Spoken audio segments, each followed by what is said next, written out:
I also just wanted to talk about while he's fixing that. I also just want to talk about Uncle Russell, because yeah, if you want to talk Yeah. about him a little bit. I met him once. Well, he's a can-do kind of a guy. You know, if that's what he was supposed to do, by George, he was going to do it. So he was in World War II. He fought in the Battle of the Bulge. He's still alive today. He's 98 years old, almost. He still mows his tractor on his farm. He can do. He's not supposed to drive, and that presents some sort of a problem in the family. But he does drive to the family farm that his wife inherited, and he still works occasionally. And it's a slower pace, but he works. And And he Uncle makes sense. He just can't hear real well. and Uncle Russell is related to us. How? He's related to me. He's my uncle, my mother's brother, the baby brother of the family. Okay. And none of these guys that were in the military, guys, will talk about the They don't service. talk about it. They will not They don't talk talk about about World War II. They don't If you mention want it. to find out anything, you have to ask them. They won't. And they don't like to. And they you don't know, like we talking asked about our friend here, you may remember us mentioning Andy Anderson, his wife Phyllis. We used to go to breakfast together. He was a World War II veteran. We asked him why none of the veterans that we knew would talk about the war. And he said, well, you know, when you get home and you start talking about the war, those people at home lived through that. They lived through the no new cars because there's no tires to put on them, the no desserts with sugar because sugar was rationed, the no gasoline, you know, you couldn't go anywhere because of the gasoline problem. And they had had enough war stories. They didn't want to hear anymore about World War II. You had the people in the United States that had And one they get that experience. reaction. I mean, the person who's telling the story understands the reaction, even if it's not vocal. You know, it's that your eyes are not paying attention or your mind is wandering. So they just quit trying. And that made sense to me, that they would not like to be constantly rebuffed on what they were saying because they'd had enough of it. Travis, if you've It's ever just a been to sad France situation. and see some of the American cemeteries, that's the reason those guys don't want to talk about it. The Yeah. blood and guts You, is just you go down too through there, bad. and I wish we had a picture of it to show them. I mean, how many 10,000 graves in that one cemetery? Mhm. June 2nd, 1944. June 2nd, 1944. I mean, you just go by rows of them. The cemetery that we visited That's with the almost 10,000 graves was a very well kept cemetery Beautiful. by the French people. The French people, when we went with the traveling Aggies, They would still buy Aggie's drinks. we went Let me there buy you a and drink. the people, the French people in the town that we visited still said, thank you. Yeah, they did. We appreciate what y'all did. We appreciate what the Yanks did. And so we go to the cemetery and very well kept. And you can see the ocean from that cemetery. But the French people still appreciate what the Americans did during that war. You know, And, your average French merchant along the streets would thank you. Strange. But when those soldiers come back home, they've been through too much. They don't want to talk about it. Uncle Russell, I've never heard him mention that. Thurman Earl Gibson, told jokes. yeah, Thurman Earl Gibson That's the way he would not talk That's the about way it he- unless you begged him. dealt with. And dealt about with the it. whole thing he talked about was being with General Patton. And I asked him, I said, was General Patton in the first tank? He said, no, he was in the second tank. And he was with his soldiers. He didn't stay behind. But outside that, he would not talk about the war. Now, he talked about going across the ocean and Well- getting seasick and throwing up, you know. And he talked about being in the hospital because he was so dehydrated. But he was a boy from East Texas, you know, and he hadn't seen much water. He might see a little lake, but you know, when he got on that boat, he said that boat was already rocking in port. And said when he got out in the ocean, he said it was terrible. And all those people down in the hole with those beds attached to those chains. And you, I mean, you're talking about not with a mattress, with a perimeter of pipe and a cloth deal to lay on. Did he happen to mention, I highly doubt he mentioned this, and I don't know if they were actually neutralized by this point in the war, but did he mention anything about being worried about U-boats going across? Oh, he didn't. I didn't hear him say about anything about No. U-boats. Did you? Right. And you know, we didn't really realize how many there were there until now when we look at Smithsonian or something and we see all these shows. Well, he said in the hold of the ships Scary. where they had to sleep, people would be sick and throw up, you know, and it smelled. He said it's just It was horrible. awful. It's an awful So, experience. But the thing that got me, here they are, senior, fixing to graduate, you know, Well, we didn't and get they do have to that. go report for duty to go to boot camp. And they were, I don't know how long they spent in boot camp, but quite a bit of time. The United States were training their soldiers before they would go across. The Japanese or Germans a lot of times didn't take the time, especially close to the end of the war, to train. They just pushed people in. They put a gun in their hands and told them to get in line.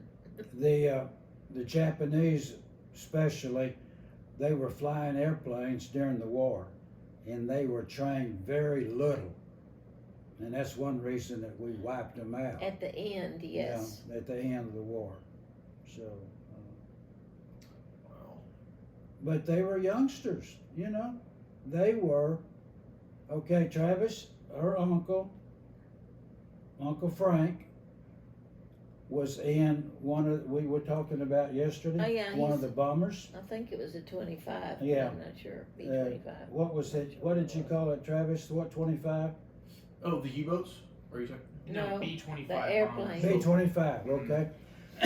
He was in the B-25. I'm not sure which one he was, but he Travis, was he was the oldest guy, navigator. he was the oldest guy on the B-25. He was 26. They called him Pops. They called him Pop because he was 26. The rest of the guys, he said, were 18 and up. Can you imagine 18 and 19-year-olds flying a bomber, Flying bombers. you know? Well, the pilots were older. The pilots were Yeah, older. than they were that. more experienced. But and Uncle Frank was the navigator, but he was also Pops. Can you imagine somebody calling you Pops, Travis? Oh, that actually happens on a daily basis in my Mhm. apartment. But So I you know cannot- the feeling. what I can't imagine is being 18 years old and flying a bomber over, Well, they didn't let 18-year-olds fly, but well, it's that kind of con- thing. controlling the 19, release of a Of the bomb bombs. over Many. a city like Yeah. Berlin, Bombardiers and Or navigators. the man who and, dropped the atomic bomb? or the man who dropped the atomic bomb. I'm guessing he Yeah. was younger than me. Yeah. Probably so. Probably so. Yeah, you know, World War II is kind of mythological, like I know, for it is. Americans.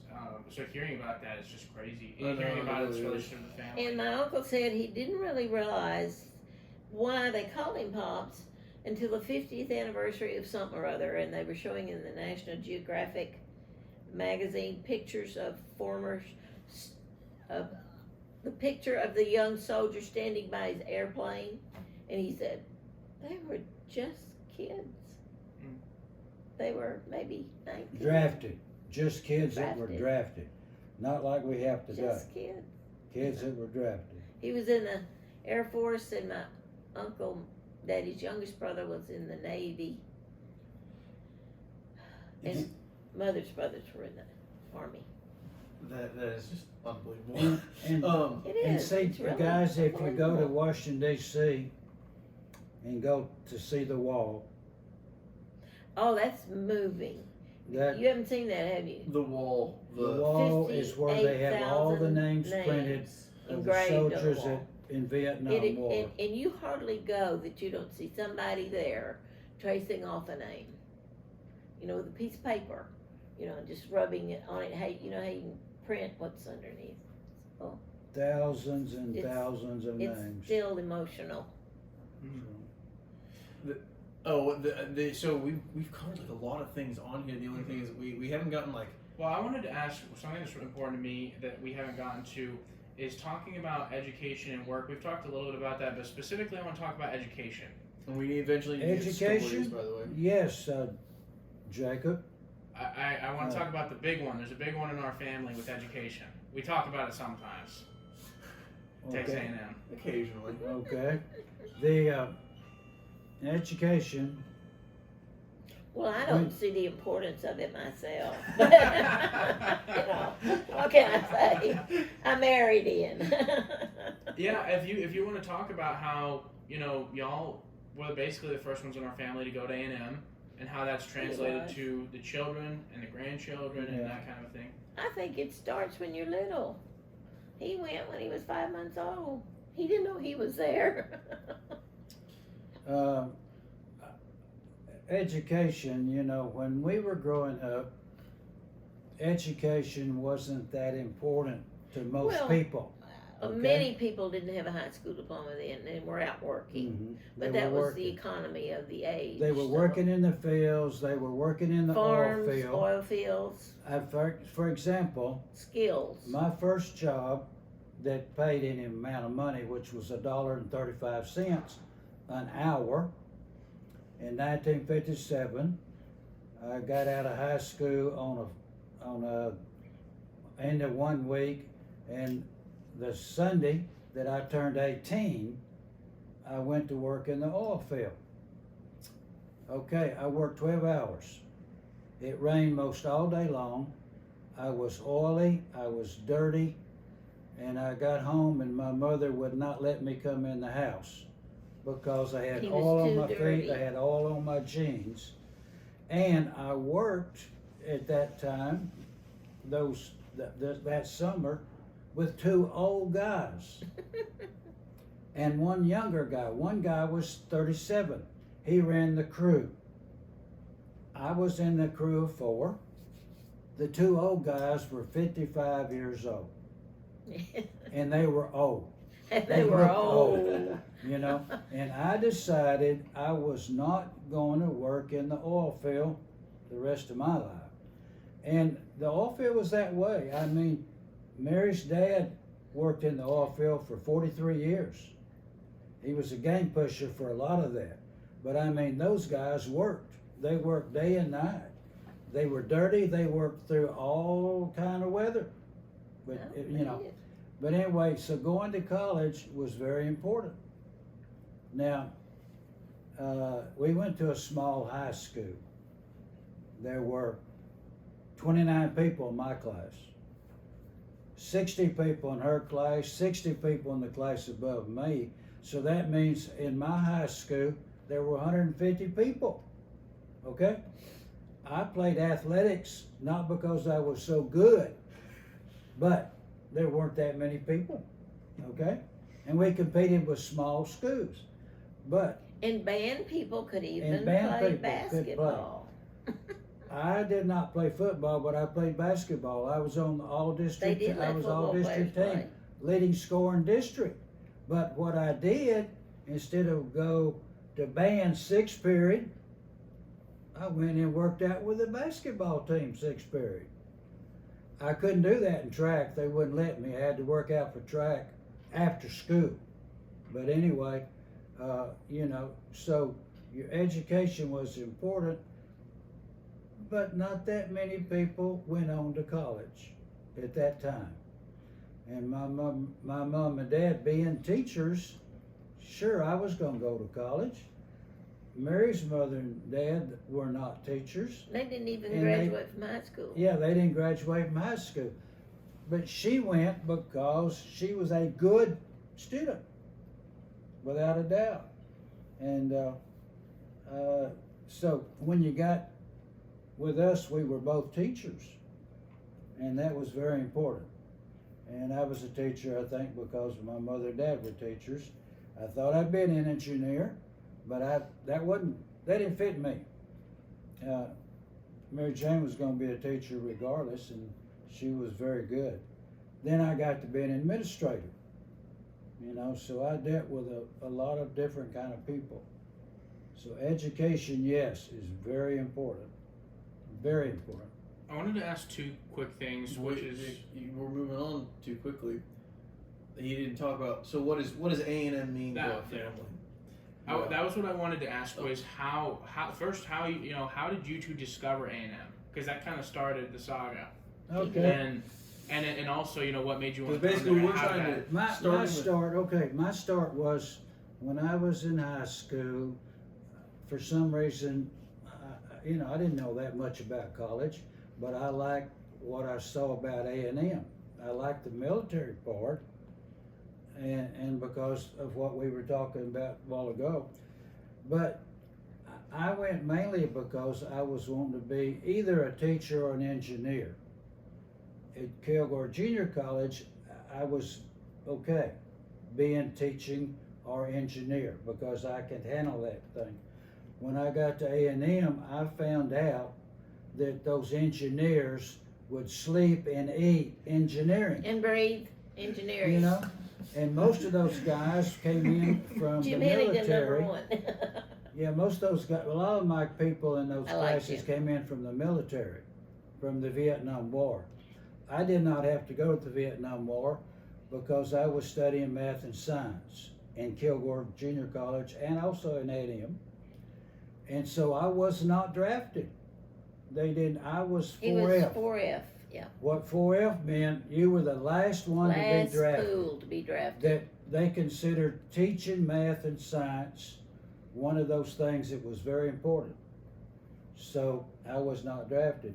So when I got to A&M and changed my major to math and science and math and physics and chemistry and biology, I fit in pretty good. And I stayed out of the war. And I didn't ask to. I was just 4F. The people in college at that time that didn't do well were drafted. That doesn't give you much comfort. Each county had a draft board. And ours was in Russ County, in Henderson. The draft board would study those names every month, I guess, or during the months. If you were in college, trying to stay in college to stay out of the military, and you didn't do well, and you weren't studying the right courses, there you went. That's quite the incentive to study. Yeah, that is one of the most motivating factors Yes, I've ever heard. Yeah. Well, it's the truth too. Mm-hmm. And we had people. Well, he had people that were in his class who wanted to be in the military, and some of them were taken like into the Air Force Academy or places like that, which meant their college was paid for. But there were some others that didn't do quite so well. And they got drafted. Got drafted anyway. A friend of mine, Earl Lehman, went to the Air Force Academy. He's a good guy. And he did He's a daredevil, well. though. Very smart. But there are several others I could name that messed up in college, didn't study, and didn't work. Their grades weren't very good. So the draft board in Henderson, Texas, drafted them. And that happened in all the counties in the state of Texas. I don't know how the other states did that, but you could get drafted, and if you didn't have anything to do, hey, you were probably first to go. And I remember going to the draft board. My dad picked me up. I turned 18 on Sunday. On Monday, my dad picked me up, and we drove from the oil field, from the rig we were working on. I was dirty. He took me to Henderson so I could sign up for the draft. And they told me that if you're studying math and science, you won't be drafted. but they checked my grades. I mean, they kept up with me, so, So what was it about your time at A&M that, for the context of anyone watching in the future, what is it that about the A&M that has made it such a okay. almost a religion in our family? When I got to A&M, I enjoyed watching the Corps. Everybody was in the Corps except for us non-regs, people that went to junior college and transferred in, or a lot of the married guys that were there. It was all male school, and I enjoyed that part. I enjoyed seeing the Corps march. I enjoyed having friends in the Corps, and I saw after I was in classes at A&M how important those guys stuck together. You know? The advantage of camaraderie. Mm-hmm. Yeah. In fact, one math course I got in, the first meeting we had 21 people in the class. The second meeting we had 15 in the class. The third meeting we had 11. And I didn't know what was happening. The fourth meeting of that class we had less than 10. And the professor said, "I'm sorry guys, we can't offer this because we don't have 10 people." Well, what happened was the guys in the Corps knew what was going on. The word spread. They knew about this professor, and he wasn't evidently that good or And too the hard word or spread what. fast. And they kept dropping out. Well, there were 9 in that last day. There were 9 of us, and they said we have to cancel this class. So I went and got into a calculus class. But you know, they stuck together. What was the name of that class? Do you remember? Yes, I remember. It's Something about That- math. it was Maybe not. I'll think of it. Okay, I'll think of it It's later. a terrible And then- name. It One that was. would back you up. Gosh, Travis, you probably might have taken it. Probably he did. Was it a math class? Was it physics? It was math class. It was mathematical and theoretical physics is what it was, wasn't it? Okay. Oh my Yeah. gosh. Doesn't that sound wonderful? So and then for the context of the video, you were not in the Corps, correct? He was not. You were not in the Corps. And then how many of your descendants now have gone to Texas A&M University?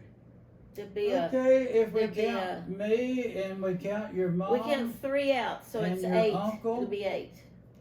Yeah, if we count me, your mom and your uncle, that's 3. And you, and Jacob, And and Savannah, and Chloe. That's That'd 4 be- more. That's 8. Mhm. Isn't that 8 or is that 7? I don't know. I didn't count. There's 11 of us. There's 11, so you're talking about 1, 2, 3, I thought there'd be 8. 4, 5, 6, 7. 7. And then that doesn't even count my dad, my aunt. 8. We need 8, to count your dad. I knew Right. there was 8. That's 8. Okay, yeah. Okay. Yeah, 8 includes your dad. And Yeah. your 8 of other us. aunt would be 9. Mhm. So what you're saying is we should be getting some flowers in the mail from the university president. Yeah, Yes. And Yeah. if You you throw seen those Garrett, if tents you that throw have 40 Garrett's names two in a row sons, there? you can say 9. I love those tents. Well, exactly. That's awesome. Yeah. So There are 8 of us, Travis, of the 11. Yep. There's a big number. Jake. Yeah. Exactly. I just wanted to. We've already talked a lot about y'all working, but just briefly, what was it that both? I know that Grandpa worked as a teacher, but moved up the ladder to being assistant principal and principal. But what were the subjects that both of you taught? I taught language arts. That's just what they called it in junior high. And it involved in writing, spelling, reading, all of that. And I taught elementary school, 2nd grade for 3 years in Lamar. Okay. And Jacob, I wanted to teach math, and they hired me to teach math. And when I got to Lamarck, they tell me I go in and get my book, and This the is a good principal one. tells me, you're going to have to teach physical science. And I said, what's physical science? This is ninth grade, and it's a new course. And I said, what's physical science? He said, it's math and chemistry, physics and chemistry, math, physics, and chemistry. And I said, oh. I said, well, I can teach that because I've got chemistry hours, I've got physics hours, and math is what I wanted. Well, being a new course, I said, well, can I get the book? And I'll prepare. He said, there's not a book. There's not a book. There's You don't no have a book. teacher's edition. You'll have to wing He said it. the state of You're just gonna have to Texas dig it out. has decided that ninth graders are going to take physical science. Oh, that I was a said, good physics one. and chemistry? He said, yep. He said, well, we don't have a book yet. And he says, we have an outline of what you need to teach. Light, and, you know, stuff like that, sound, chemistry, etc. And that's, then, okay, I also taught math and I taught physics. So didn't ever teach chemistry, thank goodness. But that's what I did. Okay. I wanted to cover this one also kind of relatively quickly. Was that what y'all's experience with poverty and wealth and money has been like throughout your lifetime? You know, what that was like growing up and how you know dealt with that as you aged and that kind of a thing. Basically, economic status as you aged from little to. Well, we really didn't change much because we lived in an industrial area whose major product was oil. We were surrounded with all those associated factories and refineries, etc. And then when we went to Lamarck, it was the same situation. Maybe not just dealing in oil, but it was industrial. There were Chemicals. Texas City refineries, and so there wasn't really a whole lot of difference in that. We had general working class people we lived around, right? How about when you were young? That's I lived in Laird Hill. Where would you put that? It's country. Oil refineries. Yeah. Okay, mine was different. And See, it went back up another generation because one of my grandfathers that's what he did. He worked in the oil field. So been there for this is the third with me generation. though, mother and dad both were teachers. When Daddy got out of Sam Houston State Teachers College, they hired him as the superintendent because he was one of the few people that had 4 years of college. Mother had 4 years of college and she taught elementary. But at that time, a lot of teachers only had 2 years of college. And that was okay. That was And that was within okay. the Texas law. But there just weren't that many teachers. Okay, so we were a teaching family, so when we moved to New London, and the reason Daddy moved to New London at the time was he could be a teacher. He didn't like administration. He could be a teacher, and he could make a decent salary, okay, at the time. And so Mother and Daddy taught for a good while, so we had 2 salaries coming in. Didn't have much money. We were poor, but a lot of my classmates were poor. We just didn't know we were poor. We just didn't know we were poor. But my dad, and in the summers, he worked for Humble. Humble had a big camp in New London. And Humble would hire teachers to help teachers out. But they hired you on the assumption that you were just going to be there for the summer. In fact, they told you, we'll hire you now, but come start a school, you're through. Because they had found out before then, a lot of the teachers would teach and then they'd work for Humble and they could make a lot more money. And so they'd stay. So the deal was, and my dad would work, he worked for Humble. I don't think he liked it that much, but it was a deal, another salary. But we didn't, most everybody in my class, all but one, were about the same. And we just didn't know that. When we started dating, we didn't know that, you know. But the one that was in my class that had a lot of money, they had land that had oil wells on it. And there, if you remember, Jacob, it's that big white house right there close to the school. That's where, and Renee Hope still lives there, I guess. I guess he does. You know, so, but that's, you know. Yeah. But we thought we did okay, you know. We didn't have a lot of stuff, but we did okay. So, you know. But Grandpa, where was your iPad? It was off in the future. Yeah, exactly. Hey, as far as the next things on our list, I'm not gonna ask him that way. Well, I'm not keeping up with you. That's why I'm talking to you. I don't know where you're at. Well, I think we're basically done with everything behind the technology question. We actually got the technology question a little bit whenever we were talking Yeah, about that. so everything behind that we're done with. I think we can talk about the stories and then do the wrap up a little bit. The wrap up a little bit. What does that mean?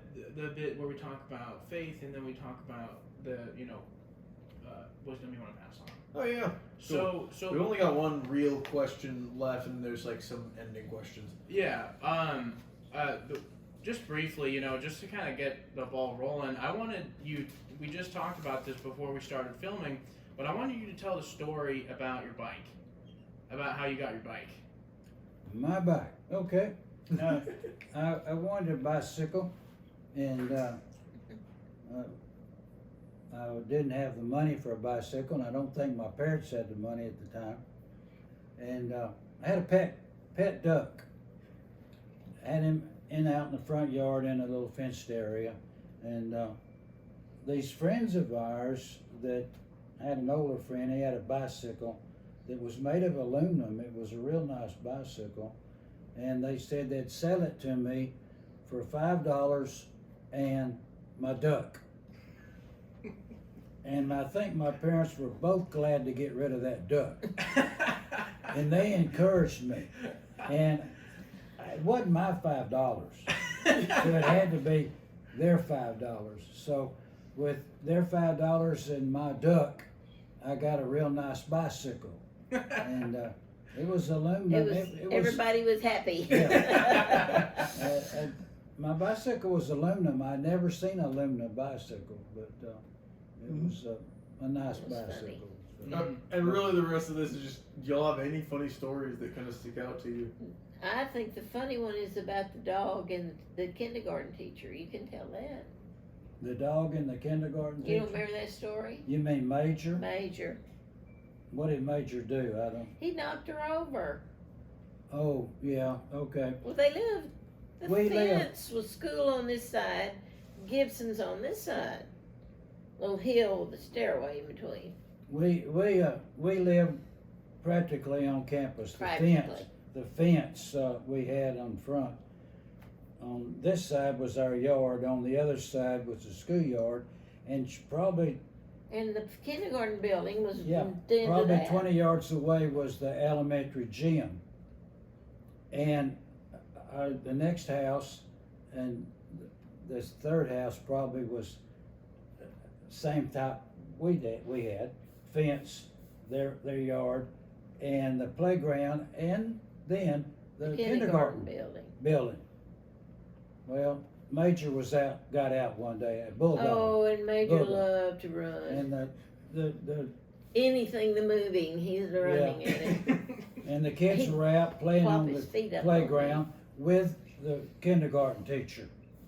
Well, it's like a little lady and all these little kindergartners. For kindergarten teacher, Miss LaRose, who it was, Major just knocked her down. No, it was that little short lady. I didn't remember her name though. I knew the kindergarten teacher. I didn't know Mrs. LaRose. LaRose. The one LaRose. It wasn't your aunt. Disagreement. It wasn't my aunt. It wasn't Mrs. LaRose. It was the one following. Miss LaRose, Major just wanted to be friendly. Yes, Major he did. He was not vicious. He was just knocked her right over. But it knocked her right over. Oh, he did. Just ran up to her and couldn't stop. Scared the kids silly. Took her down. And, All But one those of the main 5-year-olds things, up there one of the screaming. main things, Jacob, in school, was funny, was we had a kid, and my friend was named Wayman Nichols. Wayman Nichols. Nobody can remember Wayman Nichols. They remember Squirrel. Because they had a lot of Squirrel Nichols nicknames. was his name, okay? Everybody, and we had so many people in my best friend we called Bull. His name was Royce Bullard, okay? They But probably we were met out him. playing one day, and we were first or second grade, and we were playing, climbing trees and playing on the playground, and time to go in, and the teacher said, we need to go. It's time. A bell just sounded or something, and everybody started getting together except Wayman Nichols. He was up in the tree, and Mrs. Johnson said to Wayman, Wayman, come on down. You act like a squirrel. It's stuck. And I guarantee you, He was squirrel from then on. if you were to ask people in our class, now, what his name was, it would be Squirrel. Nichols. the prettiest girl in our class is Jeanette Vernon. Very nice, very, very pretty. Her name is Greaser. I never called her that. But the reason they call her that is she was black-headed and She had a dark complexion dark and dark complexion. hair and brown eyes. She was not Mexican, but Greaser stuck. Mary Stuck Jane wouldn't with call you. her Greaser. She was, in fact, she was the drum major in the band. So. I And get the Troy, what was Troy's last name? Starks. Starks. Troy Starks was a big old guy. Big football He was the player. biggest guy in our class. Played football, and I didn't play football, but he had run over people, so he got the name Tank Starks, and that's what he went by. It's Mary Jane had people in her class, Four Eyes. I didn't call him that Four either. Eyes was, she wouldn't call him by their I name. wasn't calling But him Four Four Eyes Eyes because he wore Played glasses. basketball, but the reason he had big old thick glasses, People they that wear called him glasses can't help that. Four Eyes. But that was, You wear what lets you see. in small schools, guys, in small schools, you know people much better. Mm-hmm. You participate. And you can pick on them any way you And want you to. can. Yeah. Mhm, yeah. And Usually they didn't pick on them in front of anybody important, though. now I'm not sure, but a lot of those kids were called those nicknames even in front of their teachers. I don't know about Greaser, but I don't know about Greaser either. You would have gotten in trouble for that. I imagine that Grandpa probably got into more trouble than Grandmama. He did get into considerably more trouble. Grandmama was I was a good a teacher good candidate student, a because I good believed kid. in rules and following in line. Now, Jacob, I would push it a little bit, Yeah, a little bit. but I knew Jacob with my dad being a teacher. And he coached for a while. He didn't want to, but they had to made him. If I got in trouble at school, it would be double trouble at home. And my dad had a belt. And one day I sassed my mother. I didn't think it was that bad, but my dad would get that belt in our little old bathroom, and I'd dance around. And I guarantee you, a couple of times I wouldn't stand still because it hurt. A couple of times he'd put my head between his legs and he'd clamp me down and he'd whip me, with that belt. I did not want to be in trouble at a school, so I stayed on the good side. Probably if I hadn't, my dad hadn't been a teacher, but that was not good. Now, she mentioned a belt and a switch a while ago. The switch hurts more. one time I know Jimmy and I were fighting. We were always pushing, shoving like y'all used to do, okay? And my dad had a place to keep his belt. It was in a drawer in their room.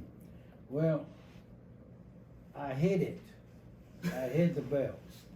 Okay? Does that tell you that he was planning something? Yeah. It was probably a week or two before he needed the belt, but he went to get it and it wasn't there. It's okay. He went outside and cut a switch about that long. Just, and he trimmed it where it was just long It was just switch. a stick. And I guarantee you, if you ever get hit by a switch and get a whipping by a switch, you found it. You found the belt. Because that wide belt would do a lot less damage than it'll leave whelps on you. Now today, that would be called abuse. Yeah, it would be. You'd be in But big back trouble. then, parents whipped their kids. Most of them did. And probably is a good thing because they stayed in line. Now the guys that got in trouble at school were really bad. Bad people. But Oh, well, bad kids. But most of us we weren't that bad. So the next thing, are these the closing ones? Yeah, kind of get to the one. I want to ask about the one about them getting older, and then kind of go from there. Okay. I just wanted to ask, what what's y'all's age again? If you don't mind me asking. 80. 80 and 81. 81. So, what are your thoughts about getting older? It's not pleasant. The older you get, Jacob, the more things happen. Things wear Because out. Body of parts age. wear out. Bones get weak. Brains get weak. We were very happy. It seems like you have largely completely recovered from. Thank you. That's kind. Mm-hmm. I try. Yeah. But I'm old and I can tell it. In my thinking especially. I don't reason well. Sometimes I can't figure out answers to things that used to be fairly simple. Mm-hmm. Still are fairly simple. I just can't get it. The biggest part I noticed with grandmama is she just doesn't have a lot of energy. She can't do much, near as much as she used to. No, I don't have as much physical energy as I used to have. I don't blame that on my knee. I blame it on the stroke. Jacob, a real good example of that, what you're asking, if you watch this street, there are probably, if during the week, there are probably at least 7 different mowing companies. Okay, now what does that You have know, to that do some with of me them and my drive brain? pickups, but most of them pull trailers with their equipment, their lawnmowers and stuff. If you watch them on this street, then there are a lot of people that are getting to the point where they cannot do their yard. They can't We're getting cut all it, getting older. Okay, got that part. It's not because they got too much money and they got it's just because it's very Simply can't do it. difficult. Yeah. It's physically too hard a job. Mm-hmm. And that kind of explains things. Yeah. And that doesn't get any better. Mm-hmm. Oh, the next thing that Jake had on here was, it's kind of a closer, but like, how was your faith developed? Well, I think as you get older, you see the need for worry. Things don't work the way they should. It's harder to get them accomplished. I can't write very well. I don't know if you've noticed when you get a note from me. Handwriting used to be simple. Just hold the pen, move it. I can hardly hold the pen. To make it go the way I want it to go is a whole nother game. Mm-hmm. So you can see changes, physical changes, and most of it's due to arthritis. That's what it is. Grandmama Yeah, used to do big. calligraphy. Y'all remember that? No, they She probably had the don't. prettiest calligraphy writing. It was really good. It was just a hobby, and I liked to do it, and so I had lots of pens with points that made different size marks on paper, and I And just enjoyed what doing would- it. Okay, now what was your question? And how? So basically, the question is, how has your faith been throughout your lifetime? And Have you your always we've been always- Christian? Always been Christian. Mhm. Yeah. I remember growing up in Baptist church. He grew up in the Methodist church. And now y'all attend a. Deer Park Methodist. When we go, we hadn't been in a year. Mhm. Is that, Well, is we've that been to because of, Sunday school. is that because of the current coronavirus? Yeah, Yeah, in He's fact, very we haven't had protective. church. They've just started they back just started church on March the 7th, having an actual service in the church. Mm-hmm. So, up. We usually have 2 services. The well, we don't faith- now. We have Yeah, one. One now. Faith is very important, Travis, in that when you're younger, of course, you're busier, and a lot of people get away from the church. Then they gradually start going back. As they get older. Mm-hmm. When you Oh, have yeah. kids, you want them brought up right, etc. And we see people as they're getting older, our age or maybe not even as old as we are, that need help of different kind. They get in a bind, and if they don't have people around them, they don't have somebody to help. So it's nice to be affiliated with a church Well, yeah, When the you church have members are friends. helpful. that you talk to, not just somebody on your street, because those people next door or these people over here, they're there, but you may not, you're not close to them. You wouldn't ask them for stuff. And so, But I would say this street would help you in any way they could. yeah, And there's lots of friendly people here, so. Yeah. but it's important to have people that you can rely on, Mm-hmm. so. You know, and it's especially important in families, I think, because you guys live a long way away. You couldn't get here in 30 minutes. But Greg can. He's here. Yeah. He takes up for you. I mean, he is a substitute, I guess, for the white part of the family. The older you get, the less you're doing, the less you're going. Mm-hmm. And if you don't have friends that you've developed over the years, you're kind of by yourself. Mm-hmm. And we know people that way. And the church has been valuable. Yes. hmm And that's not just built up. That comes from that. It as you comes go from a this way. lifetime of experience interacting with them in different projects and different church Mhm. problems. Well, there's kind of one wrap up question, which is just is there anything that you want our descendants to hear from you? It can be anything. It could be advice, or wisdom, or it could be a funny story, or just anything. It's just Okay, gonna I be would something- say, while Grandma was thinking, I would say, Jacob, to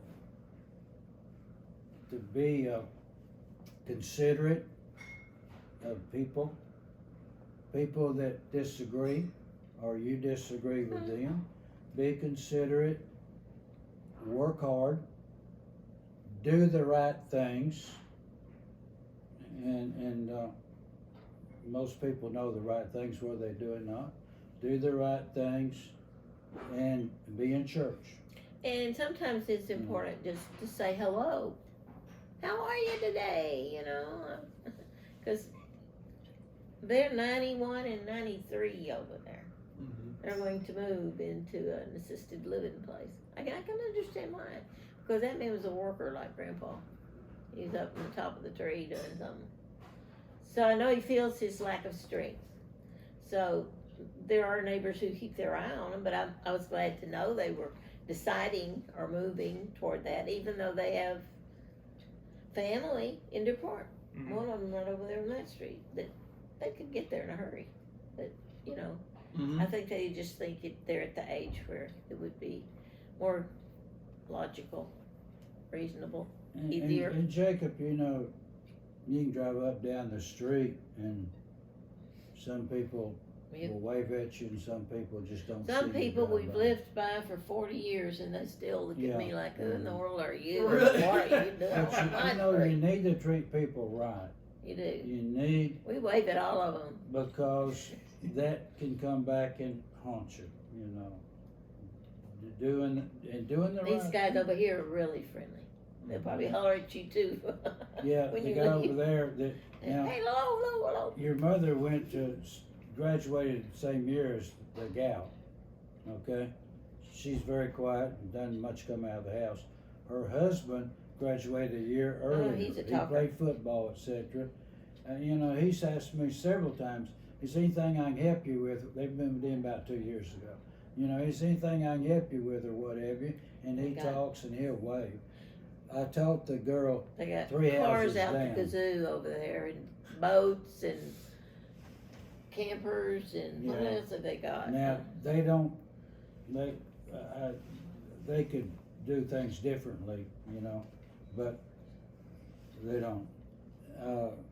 The girl 3 houses down, I taught her first year I was here, 1964. So she's about 11 years younger than 12 years younger than we are. She's just She's as friendly friendly. and what have you. She'll come over and bring food. She always does. Checks on us, you know. She's. I think we must be her project or something. Maybe we are. She's helping the elderly But she's neighbors. very nice. You know, She's she's very very nice. nice. And I taught the guy. That's her 3 houses granddaughter. down Her from here. granddaughter's in there. The pictures of the little But there are a girls. couple of people on our Her street. granddaughter. They're just, you know. People can be friendly. Gosh, dog, I tell you. It helps if you're a friendly neighbor. Yeah. More, And you that's have to start for being, you when you move into you your have to wherever fit you that go. mold. Be a friendly neighbor. You know, when you're Wave, young, you don't smile. just wait till you're old and Decrepit. start changing your, you know. Change your way. That's it for me. That's everything. Yeah, that was Thank you, awesome. guys. That went super well. That couldn't have gone better. That couldn't have Yeah. gone better. Good. Yeah. That's exactly. Did you learn something? Thank you Oh, guys you for know, doing Jacob- this with us. I know it's not. You know, I say, I'm I gonna say stand when, up. Cause I